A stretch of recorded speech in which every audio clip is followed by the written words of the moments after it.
12s, I need your help. I'm getting very close to 2,000 followers on the gram, and you may be wondering, why should I follow you on Instagram, Tyler? Well, about every day I'm posting Seahawks updates on my stories and posting photos and videos as well. So check me out there. Help me reach 2,000 followers. And the first 10 people that follow me on the gram, I'll give you a follow back. For more Seahawks coverage, follow me at Tyler Jones Live, and we'll get started with today's show.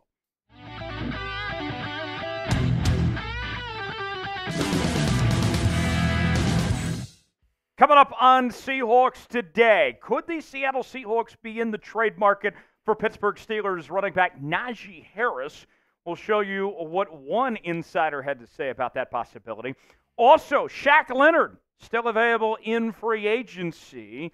Could the Seahawks potentially bring him in? We'll dive into that possibility as well. Tyler Jones here. Thanks for stopping by. Let's begin with Najee Harris. CBS Sports has named the Seahawks as a top trade destination for the Pittsburgh Steelers running back. Now, Najee Harris, he's been a solid back the last couple of seasons, former first-round pick out of Alabama.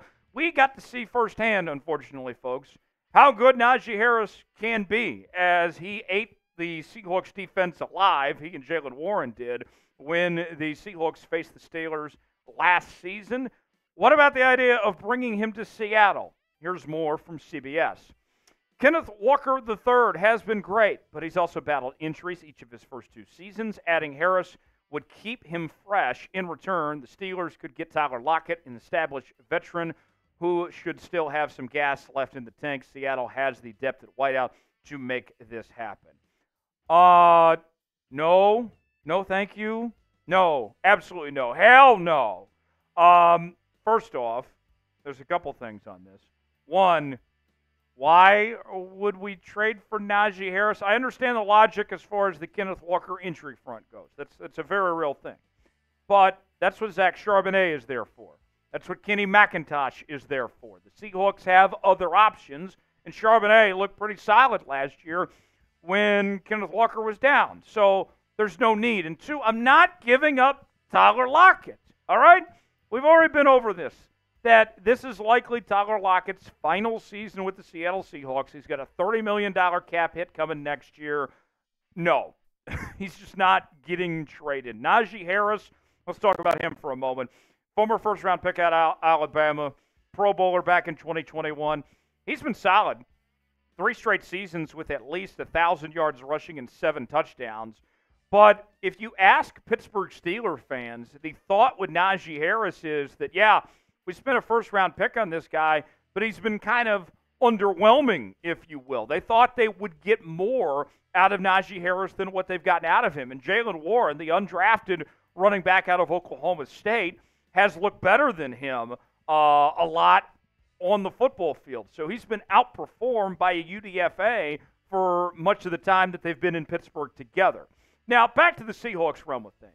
Personally speaking, I am fully confident in this Seahawks running back room as is. All right? The Seahawks have some needs that they do need to address that I would like to see this team take care of before the season begins. But the running back position is not one of those, okay? Kenneth Walker, I feel like, is going to have a Pro Bowl caliber season this year. I think Charbonnet has got a chance to prove that he is the best number 2 running back in football. Kenny McIntosh is going to be a nice addition to the passing game. Even George Holani, we talked about on the channel a few weeks back when we did our 53-man roster projection. I really like him coming out of Boise State. I think he's got a pretty decent chance to make the final roster as the number 4 running back and see some playing time on the football field. What it would take for a trade for Najee Harris, although he's a former first-round pick, with the miles that have been put on, and with him being a little underwhelming, if you will, it would cost about a 4th-round pick is what you're looking at for potentially trading for Najee Harris. And then you got to look at paying him as well. I'm just completely out on this possibility. What do you guys think? Should the Seahawks trade for Najee Harris? Type Y for yes. Type in for no. I'm typing no in that comment section. Let me know what you're typing on our pinned comment today. Weigh in. Today's show is sponsored by Prize Picks. Prize Picks is the place to go for daily fantasy made easy. Here's how it works. Choose 2 or more players on any given category. Get the choice of more or less, whether you're talking goals in hockey, home runs in baseball, maybe it's rebounds in basketball. I'm excited about the PGA Championship this week. I'm going to be looking at the birdies category as far as that goes. I'm also looking ahead to the start of the NFL season. Got our guy DK to have more than 1,025.5 receiving yards. Also going with Lamar Jackson to have more than 3,600.5 passing yards.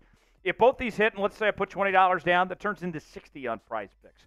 Play along with us, prizepicks.com/SailItS, promo code SailItS for a $100 deposit match on your first deposit. The link is in the comments and description of today's video. Play along with us, Prize Picks today. So a rumor that has gained a lot of momentum over the last 24 hours is the idea of bringing Shaq Leonard to Seattle. I've seen this thrown out there by Bleacher Report, All Seahawks with Corbin Smith and company. They were talking about this as well. So what about this idea? Let's start with what Bleacher Report had to say from Christopher Knox. Linebacker Shaquille Leonard could be a worth a flyer if he's willing to accept a team-friendly prove-it deal. The four-time Pro Bowler missed most of 2022 with a back injury, was released by the Colts during the 2023 season, and didn't exactly shine during a brief stint with Philadelphia. A return to form, however, could make Leonard a worthy replacement for Wagner, of course referencing Bobby Wagner there. Now, I'll say this. This is not the worst idea I've heard, but honestly, this idea kind of undermines what the Seahawks have already done at the linebacker position. I loved what they did signing Terrell Dodson from the Buffalo Bills, who was graded by PFF as one of the best coverage linebackers in the entire NFL this past season. And we've already heard from the Seahawks staff that he's going to be the green dot. They have high hopes for him.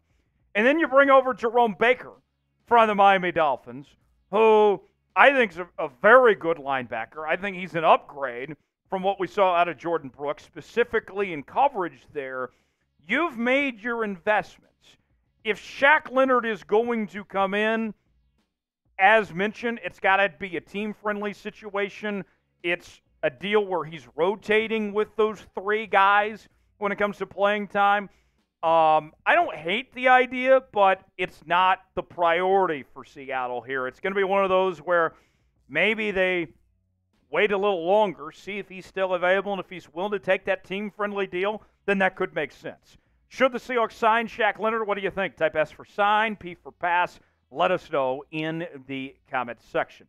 We're going to have more on Shaq Leonard coming up in just a moment here on Seahawks Today. We'll dive into some of his numbers, go over the Seahawks depth chart, and all of that. But before we do, I want you guys to make sure you're subscribed to Seahawks Today, as we're bringing you daily coverage here on the channel like no one else is. We're going to be live coming up Wednesday night for the NFL schedule reveal, as we'll find out when and where the Seahawks are playing throughout the 2024 season. We're bringing you our daily news and rumors. We're also bringing you our interactive Q&A mailbags. Anytime the Seahawks make a signing or trade, like one of these players here, we're going to bring you a video as quick as we can here on the channel. Join the 52,000 strong that are subscribed to Seahawks Today for the latest happenings on your favorite team each and every day on Seahawks Today. Subscribe now for free, youtube.com/SeahawksTV. Let's talk more about Shaq Leonard now. Previously with the Eagles and the Colts, his resume is fantastic, as good as you're going to find for a player available at his position. A three-time first-team All-Pro as recently as 2021, led the league in forced fumbles that season, also led the league in solo tackles and combined tackles in 2018. But here's the drop-off we're talking about with Shaq Leonard, of why he would be in discussion for a team-friendly deal of sorts, is because the player that we've seen the last two seasons has not been the same player that he was in 2021. I mean, 8 forced fumbles in 2021. This guy was a playmaker. He hasn't looked like himself the last couple of years. Not saying that he can't go back to looking like his former self, but it's been the downward spiral the last couple of years. You will not find me complaining if we're sitting here in a couple of weeks and we're talking about the Seahawks signing Shaq Leonard. I don't think it's a bad move. But with some of the other concerns that are out there, I think there are probably better ways for the Seahawks to be spending their money. And you look at the linebacker room right now, we're going to see Seattle kind of experiment here the next couple of weeks. We told you on the channel earlier this week about how the Seahawks are moving Draymond Jones to the outside linebacker position. I would think that he's the starter at that spot for now because we don't know how healthy Uchenna Nwosu is at the moment. And then you look at Therese Knight, who the Seahawks drafted out of UTEP. They're going to play him at outside linebacker when the veterans arrive. Personally, I think he probably is better suited at the inside linebacker spot with how well he played that at UTEP. But nonetheless, let's see how these guys develop and evolve, what Mike McDonald has in mind. And if you need a backup plan, I don't think Shaq Leonard's a bad backup option, if you will, based on how these next couple of weeks go. So I'm not expecting Shaq Leonard to sign with the Seahawks tomorrow, but let's get a feel for how things are, and then this could be something we revisit down the road. Who's a player the Seahawks should add? We've talked about a couple of possibilities today, from Najee Harris to Shaq Leonard. Who do you think? Weigh in the comment section and let us know.